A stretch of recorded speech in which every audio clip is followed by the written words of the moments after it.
ఓం శాంతి 18/6/20 मुरली। मीठे बच्चे, बाप तुम्हें नई दुनिया के लिए राजयोग सिखला रहे हैं, इसलिए इस पुरानी दुनिया का विनाश भी जरूर होना है। బాబా చెప్తున్నారు, మధురమైన పిల్లలు, బాబా మీకు కొత్త ప్రపంచం కోసం రాజయోగాన్ని నేర్పిస్తున్నారు. కాబట్టి ఈ పాత ప్రపంచం వినాశనం తప్పక జరగాలి. కాబట్టి పాత ప్రపంచ వినాశనం. ప్రశ్న: మనుష్యుల్లో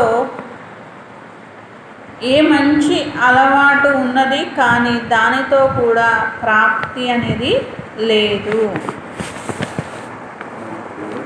ఏ మంచి అలవాటు ఉన్నది కానీ దానితో కూడా ప్రాప్తి లేదు? ఆన్సర్: మనుష్యుల్లో భగవంతుణ్ణి జ్ఞాపకం చేసే మంచి అలవాటు ఉన్నది. జబ్ కోయి బాత్ హోతీ హై తో కహ్ దేతే హై, హే భగవాన్. ఏ విషయం వచ్చినా హే భగవంతుడా అని అంటారు.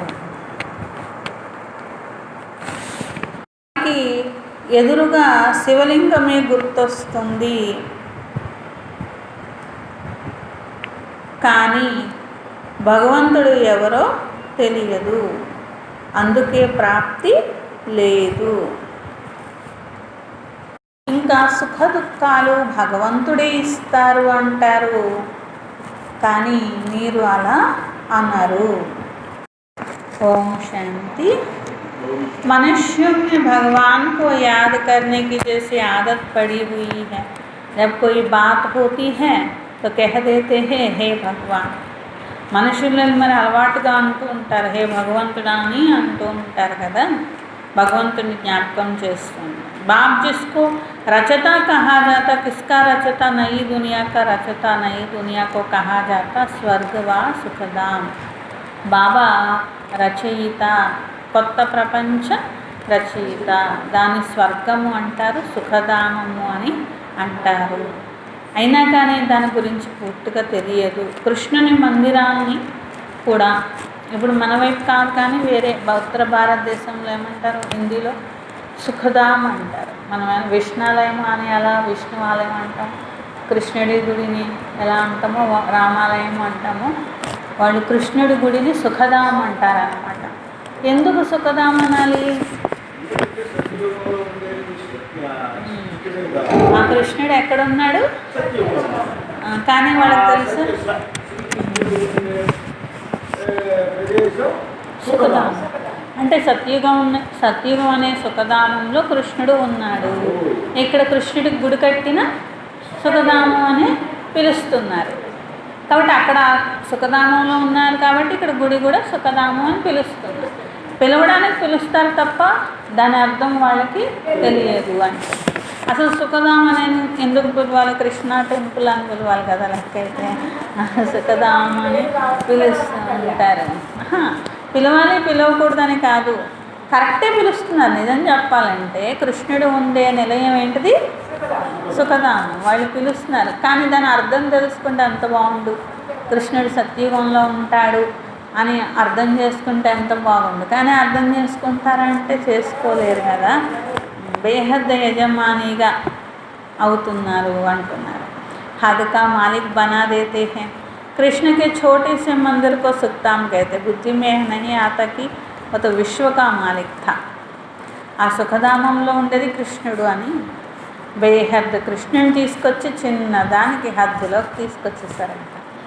కృష్ణుడు బేహద్ సుఖధామానికి అధికారి కృష్ణుడు అంటున్నారు.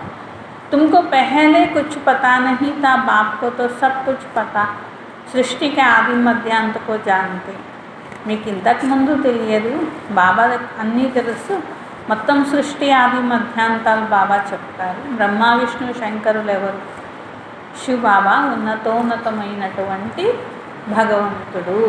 అచ్చా, ఫిర్ ప్రజాపిత బ్రహ్మ కహా సే ఆయా.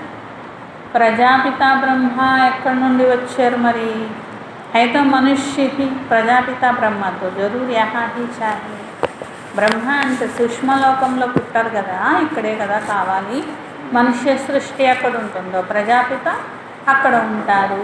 ఎందుకంటే ప్రజాపిత ప్రజలందరికీ తండ్రి అని చెప్పి. బ్రాహ్మణ్ పైదా హో, మరి బ్రాహ్మణులు కావాలంటే బ్రహ్మ కావాలి కదా. ప్రజాపిత బ్రహ్మ ముఖ से अडॉप्ट करने वाला तुम तो मुख వంశావళి.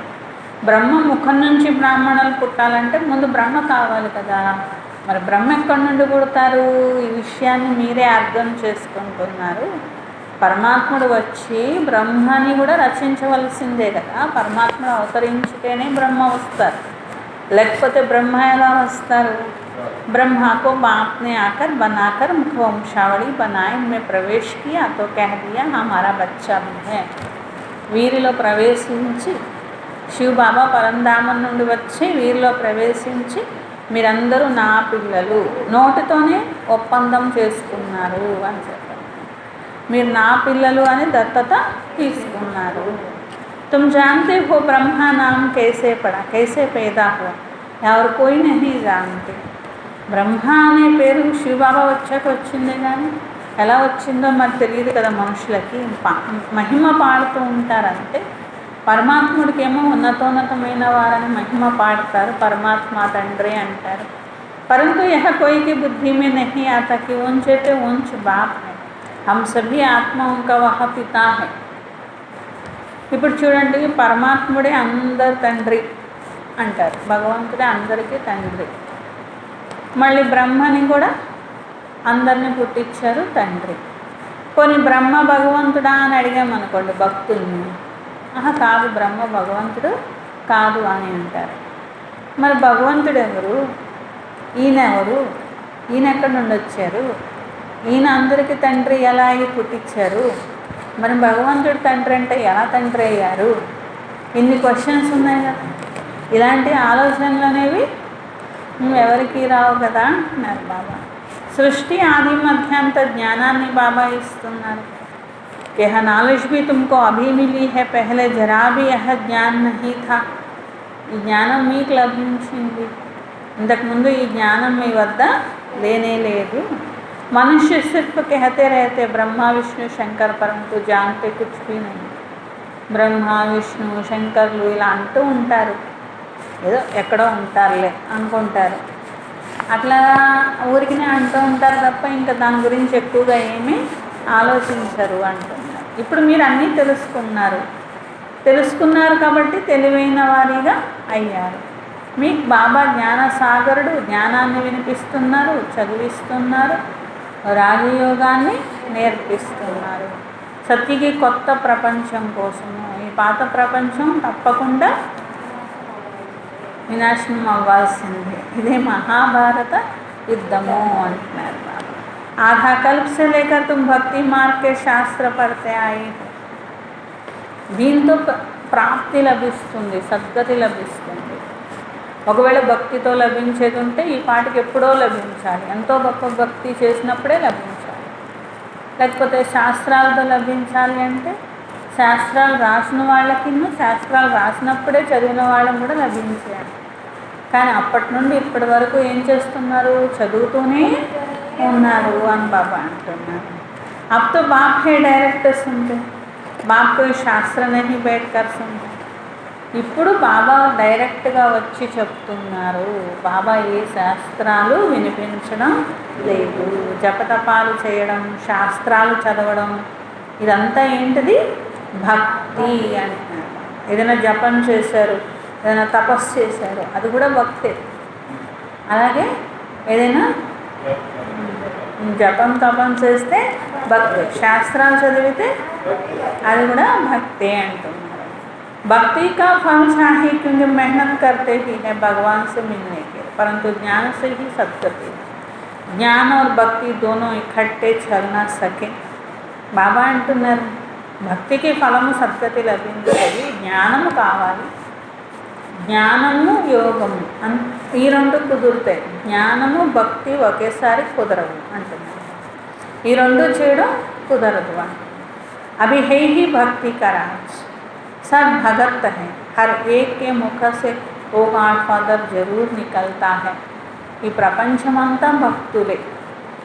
కొంతమంది క్రిస్టియన్స్ ఉంటారు, చర్చిలో వెళ్ళి ప్రార్థన చేస్తారు, మరి వాళ్ళు కూడా భక్తులే కదా. ఓ తండ్రి, ఓ గాడ్ ఫాదర్ అని పిలుస్తున్నారు. అలాగే ఏదో మసీదులోకి వెళ్తారు, వాళ్ళు జపం నమాజ్ చేస్తారు, వాళ్ళు భక్తులే. అందరూ భక్తులే అంటున్నారు. పిల్లలకు తెలుసు, బాబా వచ్చి తన పరిచయాన్ని ఇస్తున్నారు. నేను ఒక చిన్న బిందువును అంటే, నేను జ్ఞాన సాగరుడు, నా బిందువులోని అంటే నాలోనే మొత్తం జ్ఞానం అంతా ఇమిడి ఉన్నది. ఆత్మానికి నాలెడ్జ్ రహతి అభి తుమ్ సమస్తే. బాబా అంటారు, మీ బిందువులో కూడా 84 జన్మల రికార్డు ఉన్నట్లు నాలో కూడా జ్ఞానము సాగరం అంతా ఉన్నది అని. సుప్రీం సోల్ అని అంటారు. ఉన్నతోన్నతమైన వారు పతిత పావనుడు బాబా ఉన్నారు. మనుషులు హే భగవంతుడా అని పిలుస్తారు. शिवलिंग ही याद पड़ेगा, वही यथार्थ रीति से नहीं। एक जैसे कि आदत पड़ गई कि भगवान को याद करना है, भगवान ही सुख दुख देता, अभी तुम बच्चे ऐसे नहीं कहेंगे. బాబా అంటున్నారు, భగవంతుడా అని పిలుస్తారు.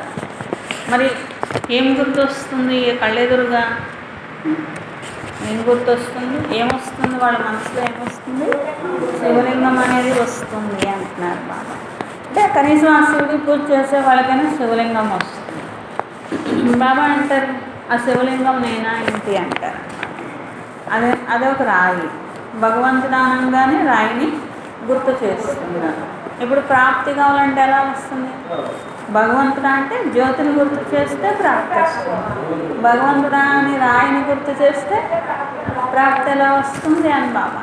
పాపం మనం చేసేది కొంచెం చెడ్డ పని అంటే కాదు, మంచి పని. ఏం చేస్తున్నారు? బాబా అంటున్నారు, చేసేది మంచి పనే కానీ ప్రాప్తి లేకుండా పోయింది. ఎందుకంటే తెలుసుకోలేకపోయారు కాబట్టి దాని ప్రాప్తి అనేది లేకుండా పోయింది అంటున్నారు. అక్కడ దుఃఖం అనే పేరు ఉండదు.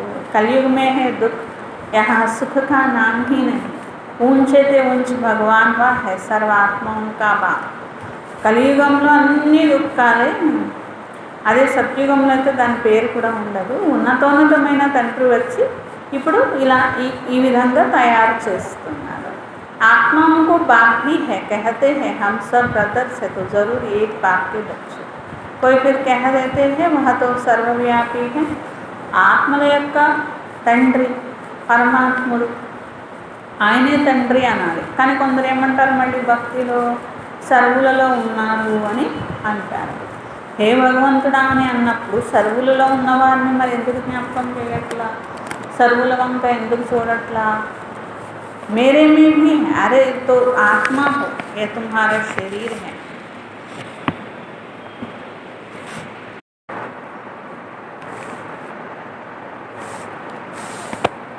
పరమాత్మ తోడి ही कहेंगे జీవాత్మ कहा जाए.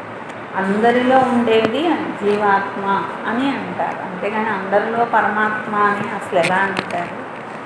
ఎప్పుడైనా జీవ పరమాత్మ అనే మాట వాడతారా? వాడరు కదా అంటున్నారు. ఎందుకంటే భగవంతుడు దేహంలో నివసించరు కాబట్టి. तो फिर పరమాత్మ సర్వవ్యాపి कैसे होता? పరమాత్ముడు దేహంలో అందరి దేహాల్లో ఉంటే అప్పుడు జీవ పరమాత్మ అన్నారు కదా. మరి జీవ పరమాత్మ అని అన్నప్పుడు ఇంకా పరమాత్ముడు అందరిలో ఉన్నారు అని కూడా అనకూడదు కదా. तो सर्वव्यापी होता तो फादर खुद हो जाता. फादर को फादर से वर्षा थोड़ी ही मिलेगा. ఫాదర్కి ఫాదర్ నుండి వారసత్వం లభించదు. అందరూ ఫాదర్లు అయిపోతే వారసత్వం ఎవరు ఇవ్వాలి? పావనంగా ఎవరు చేయాలి? అందరిలో పరమాత్ముడు ఉంటే అందరూ ఫాదర్ అయిపోతారు. ఈ చిన్న విషయం కూడా అర్థం కావట్లేదు అంటున్నారు. हमने आज से 5000 वर्ष पहले तुमको कितना समझदार बनाया. 5000 సంవత్సరాల క్రితం నేను మిమ్మల్ని ఎంత తెలివైన వారిగా చేశాను. ఎవరు హెల్దీ ఎవరు వెల్దీ తెలివైన వారిగా చేశాను. इससे तो जास्ती समझदार कोई हो नहीं सकता. तुमको तो अभी भी जो समझ मिलती है यह फिर वहाँ नहीं हो. అలాగే ఇప్పుడు మీకు ఏ తెలివి లభిస్తుందో మళ్ళీ మీరు మర్చిపోతారు. ఈ తెలివి అంతా మర్చిపోతారు, అంటే జ్ఞానం అంతా కూడా మర్చిపోతారు అంటున్నారు. వహా మాలూమ్ హో తో ఫిర్ సుఖ భాస్తా హీ నా. అక్కడ గుర్తున్నాను అనుకోండి, ఎంత సుఖమున్నా అప్పుడు మీకు లాభం ఉండదు అంటున్నారు బాబా. ఎందుకంటే మళ్ళీ దుఃఖం వస్తుంది అని గుర్తున్నప్పుడు సుఖంగా ఎవరు ఉండలేరు అని. దుఃఖం వస్తుంది అని భయపడితేనే సుఖంగా ఉండలేరు. అది దుఃఖం గ్యారంటీగా వస్తుందని గుర్తుంటే ఇంకెవరు సుఖంగా ఉంటారు అసలు. బాబా అన్నారు ఈ జ్ఞానం గుర్తుంటే మీరు అసలు అక్కడ సుఖంగా ఉండలేరు అంటున్నారు. ఇక్కడ దుఃఖం ఉంది కాబట్టి పోన్లే అది వస్తుంది సుఖంగా ఉంటాం అనుకుంటున్నారు. అక్కడ సుఖంగా ఉన్న తర్వాత పోన్లే దుఃఖం వస్తే వచ్చిందిలే అనుకుంటారే అంతే, ఎవరు అనుకోరు బాబా అంటున్నారు. అసలు అక్కడ సుఖం అనేది అనుభవం అప్పుడు అవ్వదు అంటున్నారు. ब्राह्मण ही अधिकारी रहते तुम्हारी बुद्धि में है, हम ब्राह्मण वर्ण के है. బ్రాహ్మణులే కదా ఇలాంటి ప్రపంచానికి అధికారులు అవుతారు. మేము అవుతున్నామని మీకు గుర్తుంది కదా, మీరు అందరికీ వినిపిస్తారు. అందుకే బ్రాహ్మణులకు అంత మహిమ ఈ రోజుకి చేస్తారు. వాళ్ళు చేసిన కార్యం ఏమీ లేదు, మీరు చేసిన దానికి పేరు వాళ్ళకు పెట్టుకొని వాళ్ళకి మహిమ ఈ రోజు వరకు జరుగుతుంది అంటున్నారు బాబా. లేకపోతే వాళ్ళు చేసిందేముంది అంటున్నారు బాబా. స్వర్గ స్థాపన మీరు చేస్తారు. రాజయోగాన్ని నేర్పించేది బాబా. कृष्ण जयंती मनाते समझते कृष्ण वैकुंठ का मालिक था, विश्व का मालिक था, बुद्धि में नहीं आता. राज्य था तो कोई धर्म नहीं था. కృష్ణుడి పూజ చేస్తారు కానీ వైకుంఠానికి ఈయనే అధికారి, రాజ్యం చేశారు. ఇవన్నీ తెలియని కారణంగా ధర్మం ఏదుంది, ఒకటే ధర్మం ఉంది అక్కడ, ఇంకా వేరే ఏ ధర్మాలు లేవు. యమునా నదీ తీరంలో ఉంటుంది, చాలా కొద్ది మంది ఉంటారు, ఒకటే రాజ్యము, ఒకటే ధర్మము. భగవాన్ వాచ बाकी बहुतों भी वेद शास्त्र आदि सुनाते, वह है भक्ति मार्ग के. यहाँ तो खुद भगवान तुमको सुना रहे. అక్కడ వేదాలు శాస్త్రాలు ఎంతో వినసొంపుగా చెప్తూ ఉంటారు కానీ అక్కడ భగవంతుడు లేరుగా. ఇక్కడ భగవంతుడు చెప్తున్నారు, భగవంతుడే అర్థం చేయిస్తున్నారు. పురుషోత్తములుగా మీరు తయారవుతున్నారు. यह बुद्धि में है, हम शांति धाम के रहने वाले, फिर हम आकर 21 जन्मों की प्रारब्ध भोगेंगे. శాంతిధామ నివాసులు 21 జన్మల ప్రారంధాన్ని మీరు పొందబోతున్నారు. ఇదే సంతోషంతో గద్గదమవ్వాలి. బేహద్ బాబా, శివ్ బాబా మాకు చదివిస్తున్నారు. జ్ఞానసాగరుడు సృష్టి ఆది మధ్యాంతం అనేది వినిపిస్తున్నారు. మరి మా కోసం బాబా వచ్చారు అని ఎంత సంతోషం ఉండాలి, గద్గదమవ్వాలి అంటున్నారు. ఆప్కో అప్నా వారిస్ బనాయా హై तो बाप बच्चों पर वारी जाते हैं. బాబా మా కోసం వచ్చారా, మమ్మల్ని పావనంగా చేస్తున్నారు, మా కోసం స్వర్గాన్ని స్థాపన చేస్తున్నారు. బాబా మిమ్మల్ని మేము వారసునిగా చేసుకుంటాము, మీ పైన మేము బలిహారం అవుతాము.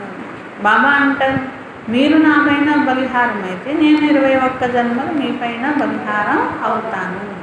बच्चे फिर कहते भगवान आप सब जब आएंगे हम आप पर वारिस जाएंगे, अर्थात बच्चा बनाएंगे. यह भी अपने बच्चों को ही वारिस बनाते हैं. बाबा को वारिस कैसे बनाएंगे, यह भी गुह्य बात है.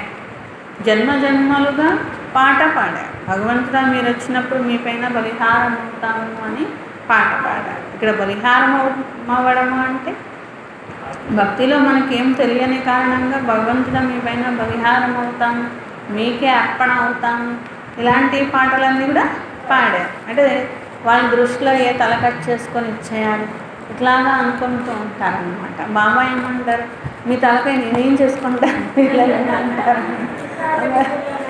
ఒకవేళ తలకాయ ఇచ్చేసి బాబాకి ఇచ్చేసాను అనుకోండి, అప్పుడు ఏం చేసుకుంటారు బాబా తలకాయతో. బాబా అంటారు వారసులుగా చేసుకోవడం అంటే ఇక్కడ అర్థం కూడా మీకే తెలుసు కదా, బాబాని వారసునిగా చేసుకోవడము అని చెప్పి. బాబాని యహబీ గుహ్య బాత్, ఇది ఎంతో గుహ్యమైన విషయం, అర్థం చేసుకోవడానికి చాలా లోతు ఉంటుంది. భగవంతుణ్ణి కొడుగ్గా ఎలా చేసుకోవాలి, అప్నా సబ్ కుచ్ ఎక్స్చేంజ్ కర్నా, తమదంతా సత్యుగం కోసం ఎక్స్చేంజ్ చేసుకోవాలి, దీనిలో బుద్ధి నడిపించాలి, ఆలోచించండి మీరే అని బాబా అంటున్నారు. అయితే ఎక్స్చేంజ్ గరీబ్తో झट ఎక్స్చేంజ్ కర్ దేంగే. బాబా అంటారు పిల్లలు తమకు ఉన్నదంతా ఎక్స్చేంజ్ చేసుకోవాలి. పేదవాళ్ళకి ఈజీగా ఉంటుంది, ఉన్నదంతా ఇచ్చేయడం అంటే ఇచ్చేయగలుగుతారు. అదే ధనవంతులకి బాబా, ఎందుకంటే బాబా లెక్క వేరు కదా, మీరు ఎంత ఇస్తే నేను అంత ఇస్తాను, లెక్కలు పెట్టరు బాబా. కుప్పలు చూస్తారన్నమాట. మొత్తం కుప్పిచ్చారా, సగం కుప్పిచ్చారా, పావు కుప్పిచ్చారా అని చూస్తారు. అంతేగాని ఇది ఎన్ని అణాలు ఎన్ని వేడాలు అనేది చూడరు అన్నమాట. అందుకనే బాబా అంటారు ఇక్కడ సంపన్నులు అక్కడ పేదవాళ్ళు అవుతారు అని చెప్పి. ఎందుకంటే బలిహారం అవ్వాలంటే అంత అవ్వలేరు కాబట్టి అని చెప్పి. అందుకనే పేదల పెన్నిది భగవంతుడు అని చెప్పారు. లెక్కలన్నీ ఇలా ఉన్నాయి కాబట్టి పేదల పెన్నిది అన్నారు అన్నమాట. జబ్ తక్ భీ పూరీ రీతి జ్ఞాన్ నా ఉఠావే. బాబా అంటారు పూర్తి రీతిగా జ్ఞానము అర్థం కానంత వరకు చేయలేరు అంటారు. ఇత్ని హిమ్మత్ నహీ रहती है, అంత ధైర్యం ఉండదు. గరీబ్ తో జట్ కహ దేతే బాబా హమ్ ఆప్కో తో ఆప్కో హీ వారస్ బనాయేంగే. పేదవాళ్ళు వెంటనే అనేస్తారు బాబా మేము మీ వారిని మిమ్మల్ని వారసుడిగా చేసుకుంటాము. హమారే పాస్ రఖా హీ క్యా హై, బాబా ఏముంది బాబా అసలు మా దగ్గర అంటారంట. వారిస్ బనాకర్ ఫిర్ శరీర్ నిర్వహణ भी अपना करना, సిర్ఫ్ ట్రస్టీ సమజ్ కర్ రహనా హై. బాబాని వారసునిగా చేసుకోవాలి, అలాగే శరీర నిర్వహణ కోసం కర్మలు కూడా చేయాలి. ట్రస్టీని నేను, బాబా వారసుడు నాకు ఈ విధంగా భావించాలి. ఉపాయాలు ఎన్నో బాబా చెప్తారు. बाप तो सिर्फ देखते हैं, कोई पाप कर्म में तो पैसा खराब नहीं करते, मनुष्य को पुण्यात्मा बनाने में पैसा लगाते हैं. బాబా అంటారు నేను మీ వారిని అని చెప్పినప్పటి నుండి అప్పుడు బాబా లెక్క చూసుకుంటారంట. నా డబ్బులు ఎవరికైనా ఇచ్చేస్తున్నారా, వీళ్ళు ఏదైనా పాపకర్మలోకి పెడుతున్నారా, లేకపోతే మనుషులకు ఆత్మల కళ్యాణం చేయడానికి పుణ్యఖాతా జమ చేసుకోవడానికి ఇస్తున్నారా అని చూస్తారంట. సర్వీస్ బి కాయిదేసర్ కర్తే హై, సర్వీస్ చేస్తున్నారా, మళ్ళీ నియమాలు తప్పే ఉన్నా సర్వీస్ చేస్తున్నారా, నియమాలకు లోబడి సర్వీస్ చేస్తున్నారా, అది కూడా చూస్తాను అని బాబా అంటున్నారు. పూరి జాంచ్ కరెంగే, అన్నీ చూసిన తర్వాతే, అన్ని లెక్కలు అయిన తర్వాతే సబ్ రాయదేంगे, కావాలని సలహా ఇస్తాను ముందే అని బాబా అంటున్నారు. ఆ తర్వాతే ప్రాప్తి అనేది ఉంటుంది అంటున్నారు.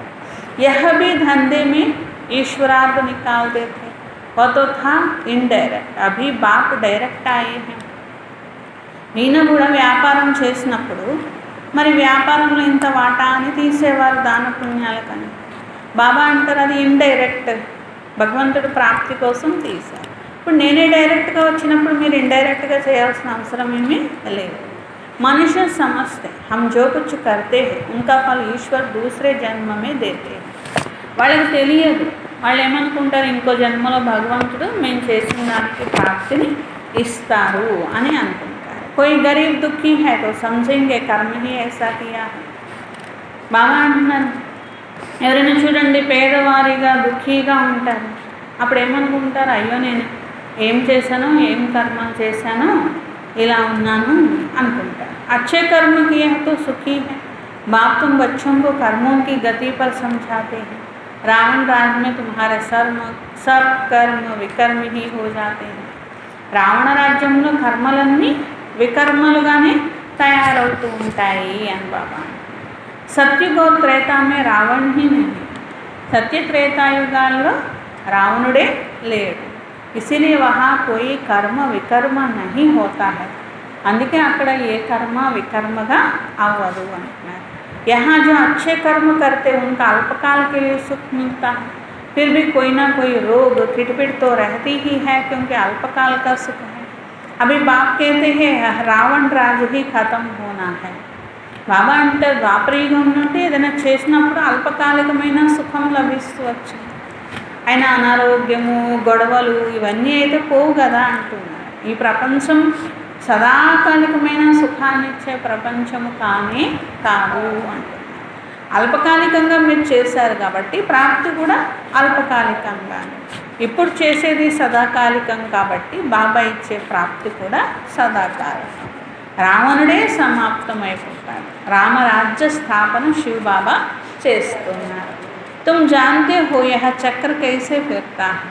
भारत ही फिर गरीब हो जाता. भारत आज से 5000 वर्ष पहले स्वर्ग था. భారతదేశమే పేదగా అయిపోయింది. 5000 సంవత్సరాల ముందేమో లక్ష్మీనారాయణ రాజ్యం సంపన్నము, మొట్టమొదటి సింహాసనము వాళ్ళదే అని బాబా అంటున్నారు. కృష్ణుడేమో రాజకుమారుడు, స్వయంవరం అయిన తర్వాత రాజాగా అవుతారు. నారాయణ నామ్ పడా యహబి తుమ్ అభి సమస్తే హో. నారాయణుడు అనేటువంటి పేరు వస్తుంది తర్వాత, స్వయంవరం తర్వాత కృష్ణుడే నారాయణుడు అవుతారు. అది కూడా ఇప్పుడు కానీ తెలియలేదు పిల్లలకు. ఇంతకుముందు పూజించారు, నారాయణుడు వేరు అనుకున్నారు, మళ్ళీ కృష్ణుడు వేరు అనుకున్నారు. మరి కృష్ణుడేమో ద్వాపరయుగంలో ఉన్నారు పుట్టారు అనుకుంటారు, నారాయణుడేమో సత్యుగంలో పుడతారు అని అనుకుంటూ ఉంటారు. బలిహార్ जा हमको तो सिवाय एक बात के और कोई याद नहीं करना है. ఇంత ఉన్నతమైన చదువు చదివించి ఉన్నతంగా చేసే తండ్రి పైన బలిహారం అవ్వాలి. బాబా తప్ప ఇంకెవరు జ్ఞాపకం రావద్దు. అంతిమం వరకు ఈ చదువు మీరు చదువుకోవాల్సిందే. జరూరు టీచర్ को याद करना है. స్కూల్ में టీచర్ को याद करते हैं. బాబా అంతిమం వరకు చదివిస్తారు, కాబట్టి టీచర్ అయినా బాబాని తప్పక జ్ఞాపకం చేయాలి అంటున్నారు. స్కూల్లో మరి అక్కడ స్కూల్లో ఎంతమంది టీచర్స్ ఉంటూ ఉంటారు. ఒక్కో టీచర్ ఒక్కొక్క వేరు పాఠాలు నేర్పిస్తూ ఉంటారు. కిतना लवली है, बाप लवली, टीचर लवली. आगे भक्ति मार्ग में अंधश्रद्धा से याद करते, अभी तो डायरेक्ट बाप पढ़ाते हैं. బాబా అంటారు, తండ్రిని నేను నన్ను జ్ఞాపకం చేయండి, టీచర్ని నేను నన్ను జ్ఞాపకం చేయండి. ఎంత మంచి టీచర్ దొరికారో చూడండి మీకు అంటున్నారు. లవ్లీ టీచర్ దొరికారంట. కాబట్టి ఈ టీచర్ని జ్ఞాపకం చేయాలి. మనుషులకు కూడా అర్థం చేయించాలి. భగవంతుడు తండ్రి అంటే మేము అవన్నీ మేమేమే వినము అనుకుంటూ ఉంటారు. మరి టీచర్గా ఈ చదువు చదివిస్తున్నారు కదా, మరి టీచర్ని జ్ఞాపకం చేయాలి కదా. ఎవరి దగ్గర చదువుకుంటున్నారో, ఎవరి దగ్గర ఉన్నతంగా దేవతలుగా అయ్యే శిక్షణ పొందుతున్నారో అలాంటి టీచర్ మరియు గురువు పరమాత్ముడే అనే విషయం అర్థమవుతున్నది కదా. అందుకని మేము ఇక్కడ చదువు అనేది చదువుకుంటున్నాం. మేము ఇక్కడ భక్తి చేయట్లేదు. భగవంతుడు తండ్రి, బాబా పైన బలిహారం అవుతున్నాము. అలాగే బాబా టీచర్ దగ్గర చదువుకుంటున్నాము. అలాగే బాబా సద్గురువు యొక్క వరదానాలు రోజు పొందుతున్నాము. ఇట్లా మేము ఈ విధంగా పురుషార్థం చేస్తున్నాము. బాప్కి గతి ఆ సద్గతికి మత్తో బడి వండర్ఫుల్. గతిని పొందడము, సద్గతిని పొందడము, ఇది ఎంత అద్భుతమైనటువంటి శిక్షణ బాబా ఇస్తున్నారు. ఇలాంటి బాబాని జ్ఞాపకం చేయాలి. స్త్రీ अपने पति के गुण गाती है ना, बड़ा अच्छा है, यह अपनी प्रॉपर्टी है, अंदर में खुशी रहती है. బాబా అంటున్నారు, లౌకికంలో పతి పత్ని ఉన్నారనుకోండి, మా పతి ఎంత మంచి వాళ్ళు, అన్నీ చేస్తారు మా కోసం, మాకు అన్నీ ఇస్తారు, ఇంత ప్రాపర్టీ ఉంది అని చెప్పుకుంటారు. బాబా అంటున్నారు, సంతోషం లోపల ఉంటుంది కదా అంటున్నారు. మరి నేను పతులకే పతిని, నేనెంత మంచివాడిని, నేనేం ఇస్తున్నాను, నా గురించి ఏంటి చెప్పుకోవాలి అంటున్నారు బాబా. కాబట్టి బాబా ఇచ్చే దాని ముందు ఎవరిచ్చేవేమి పనికిరావన్నమాట. అందుకని బాబా అంటున్నారు, మరి నాకెంత ప్రాపర్టీ ఇస్తున్నారు బాబా అని సంతోషపడాలి కదా. పతులకే పతి బాబా ఉన్నారు, తండ్రులకే తండ్రి ఉన్నారు. ఎంత సుఖ వారసత్వాన్ని బాబా ఇస్తున్నారు. మనుషులు దుఃఖం ఇవ్వకుండా మాత్రం ఉండరు కదా. टीचर से सुख मिलता क्योंकि पढ़ाई से इनकम होती है. गुरु हमेशा किया जाता है वानप्रस्थ में. అక్కడ టీచర్ దగ్గర వెళ్తారు, చదువుకుంటారు, చదువు యొక్క ఉద్యోగమో ఏదో ఒక ఫలమో పొందుతూ ఉంటారు. గురువుల దగ్గర వెళ్తారు, వానప్రస్థం వచ్చాక వెళ్తూ ఉంటారు. కానీ ఇక్కడ అందరూ ఒకేసారి లభించారు. ఎందుకంటే అంత సమయం లేదు. బ్రాహ్మణ జన్మ తీసుకున్నాక ముందు తండ్రిగా కొన్ని రోజులు, టీచర్గా కొన్ని రోజులు, గురువుగా కొన్ని రోజులు చేసుకోవడానికి అంత టైం అనేది లేదన్నమాట. అందుకనే తండ్రి, టీచర్, గురువు అన్నీ బాబా ఇప్పుడే అయ్యి వరదానాలు రోజు ఇస్తారు, చదువు రోజు చదివిస్తారు, తండ్రిగా అయి హక్కుదారులుగా చేస్తారు, దేవతలుగా తయారు చేస్తారు. मैं भी वानप्रस्थी, ऐसा मेरे बच्चे भी वानप्रस्थी. बाप, टीचर, गुरु तीनों इकट्ठे हैं. నేను వానప్రస్థిని, మీరందరూ వానప్రస్థిలే. బ్రహ్మ బాబా ఒక్కరే ముసలాయన కాదు, అందరూ ముసలాళ్ళేనంట. బాబా అంటున్నారు, మీరందరూ కూడా వానప్రస్థిలే అంటున్నారు అన్నమాట. ఎందుకంటే ఇప్పుడు గురువుని చేసేసుకున్నారు కదా. ఇంకా గురువుని చేసేసుకొని గురువుగారు చెప్పించిన బాటలో నడుస్తూ ఉంటారన్నమాట. फिर गुरु बन साथ ले जाते हैं, एक बात की ही महिमा है, यह बातें और कोई शास्त्र आदि में नहीं है. బాబా అంటున్నారు ఇదంతా పరమాత్మని యొక్క మహిమ, సద్గురువు ఇలా మహిమ చేస్తారు. మరి ఇదంతా శాస్త్రాల్లో ఉండవు, బాబా ప్రతి విషయం మంచిగా అర్థం చేయిస్తారు. ఉన్నతమైన నాలెడ్జ్ దీనికంటే ఇంకోటి లేనే లేదు. जानने की दरकार रहती है, हम सब कुछ जानकर विश्व के मालिक बन जाते हैं और जास्ती क्या करेंगे, అన్నీ తెలుసుకొని విశ్వానికి అధికారిగా మీరు తయారవుతున్నారు అంటున్నారు. बच्चों की बुद्धि में यह तो तब खुशी में और उसी याद में रहे, पुण्यात्मा बनने के लिए याद में जरूर रहना है. పుణ్యాత్మలుగా అవ్వడానికి తప్పక జ్ఞాపకంలో ఉండాలి. ఇవన్నీ గుర్తుంటే అప్పుడు మీకు సంతోషం ఉంటుంది. బ్రాహ్మణ జన్మ యొక్క సంతోషం మరి ఇక్కడే పొందాలి కదా అంటున్నారు. మాయా ధర్మం, మాయకి కూడా ఒక ధర్మం ఉంది, మీ యోగం తెంచడం అని బాబా అంటున్నారు. యోగంలోనే మాయ ఎక్కువ విఘ్నాలు వేస్తూ ఉంటుంది అంటున్నారు. మరి మనకల ధర్మం ఉందో మాయకు కూడా అలాగే ధర్మం. బాబా అంటారు మీ ధర్మం మన్మనాభవ అంటారనమాట. మాయ ధర్మం తెంచేయడం అనమాట. తో భూల్ జాతే హో, మాయకే తుఫాన్ బహుత్ ఆతే హై, మళ్ళీ మర్చిపోతూ ఉంటారు. మాయ తుఫాన్ తీసుకొస్తూ ఉంటుంది. ఇవన్నీ డ్రామాలో ఉన్నాయి అంటున్నారు. సబ్సే ఆగే తో యహ్ హై, తో ఇన్కో సబ్ అనుభవ్ హోతే హై. అందరికంటే ముందు బ్రహ్మా బాబా ఉన్నారు, వారికి అన్నీ అనుభవం అవుతున్నాయి. మేరే పాస్ జబ్ ఆయే తబ్ తో సబ్కో సమझाऊं, अब सब माया के तूफान आएंगे. బాబా అంటారు నా దగ్గరికి ఎప్పుడైతే వస్తారో నేను అందరికీ కూడా అర్థం చేయిస్తాను అని అంటారు అన్నమాట. మాయా తుఫాన్లు అందరి దగ్గరకు వస్తాయి పిల్లలు, దానికేమీ మీరు భయపడొద్దు, యోగంతో అన్నీ పోతాయి, కర్మాతీత స్థితికి చేరుకుంటారు.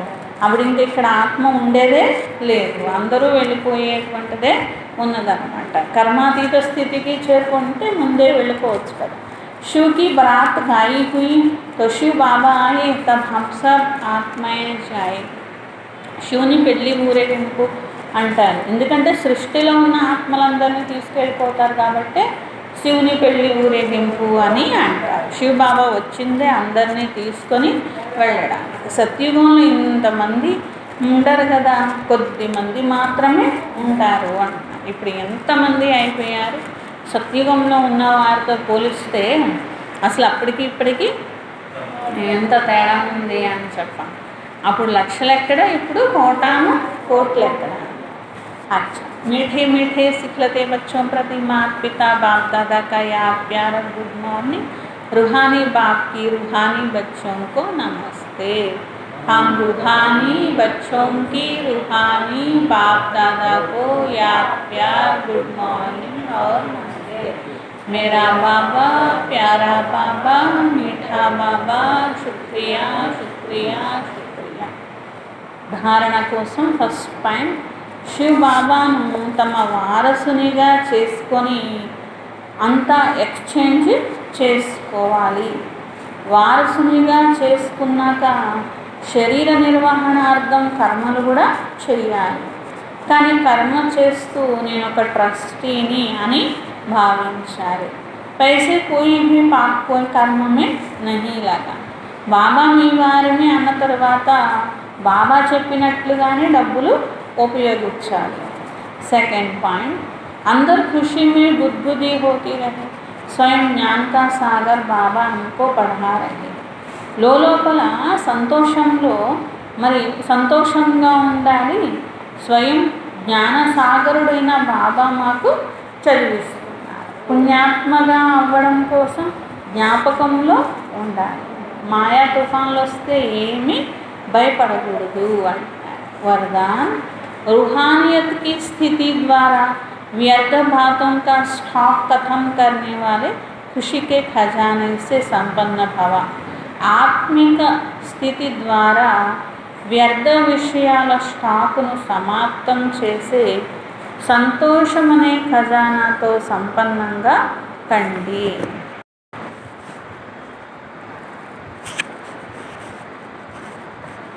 रूहानियत స్థితి ద్వారా వ్యర్థ విషయాలని స్టాకుని సమాప్తం చేయాలి. అంటే ఆత్మిక స్థితితో ఉంటే దైహికమైనటువంటి వ్యర్థ విషయాల స్టాకు ఏదైతే ఉంటుందో అది సమాప్తం అయిపోతుంది అంటున్నారు.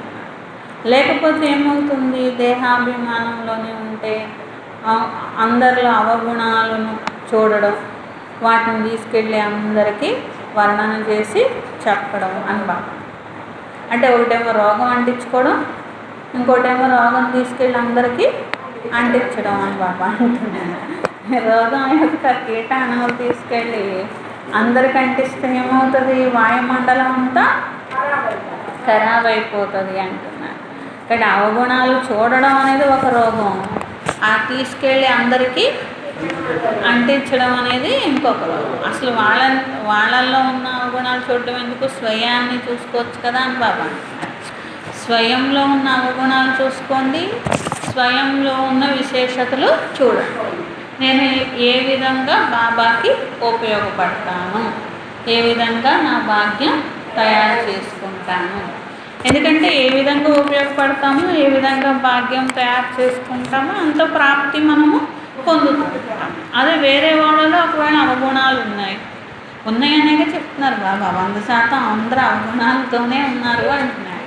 ఇప్పుడు వాటిని చూస్తూ కూర్చున్నాము, వాటి గురించి ఆలోచిస్తూ కూర్చున్నాము, ఆ తర్వాత వాటిని గురించి అందరికీ చెప్తూ కూర్చున్నాము. అప్పుడు ఏమైందంటే ఒకటేమో రోగం తెచ్చుకోవడం, ఇంకోటి రోగాలు అంటించడం అనమాట. అంటురోగాలు అయిపోతాయి అన్నమాట. బాబా అంటున్నారు. కాబట్టి ఇలాంటి విషయాల బదులు ఒకవేళ వాడలో అవగుణం ఉంటే ఉందిలే, అందరిలో ఉన్నాయిలే అని శుభభావనతో మరి నేనేమన్నా మార్చగలుగుతానా అని ఆలోచించండి. పోనీ మీ మంచి గుణం ఏమన్నా నేర్పించగలిగితే, పోనీ అది కూడా నేర్పించలేకపోతే మీ శుభభావనలో ఎంత శక్తితో వాళ్ళని మార్చేయగలరేమన్నా చూడండి అని. అంతే కదా, అదన్నా చేయండి, ఇదన్నా చేయండి, లేకపోతే మీలో మీరన్నా చూసుకోండి. మీ గుణాలని బాబా సేవ కోసం ఎలా ఉపయోగించాలి అనేది నేర్చుకోండి. ఒకవేళ మన గుణాలు ఉన్నాయి, అవేం భగవంతుడికి ఉపయోగపడలేదు, లాభమే ఉంది, మన భాగ్యం ఏం తయారు కాదు కదా. కాబట్టి శుభభావన విషయాల్లోకి తీసుకొని రావాలి. మీ దగ్గర సంతోషం యొక్క విషయాలనేది స్టాకు జమ అవ్వాలి అంటున్నారు. यदि दिल में किसी के प्रति कोई व्यर्थ बातें होगी तो जहाँ बातें हैं वहाँ बाप नहीं पाप है. మీ మనసులో ఎవరి గురించైనా వ్యర్థమైన ఆలోచనలు పెట్టుకున్నారు అంటే మీరు బాబా జ్ఞాపకంలో లేరు, పాపం తయారు చేసుకుంటారు. ఎక్కడ పాపం ఉంటే అక్కడ బాబా ఉండరు, ఎక్కడ బాబా ఉంటే అక్కడ పాపం ఉండదు అని బాబా అంటున్నారు అన్నమాట. స్లోగన్ స్మృతి స్విచ్ని ఆన్ చేస్తే మూడ్ ఆఫ్ అవ్వరు అంటున్నారు అన్నమాట. ఏం చెప్పారు బాబా?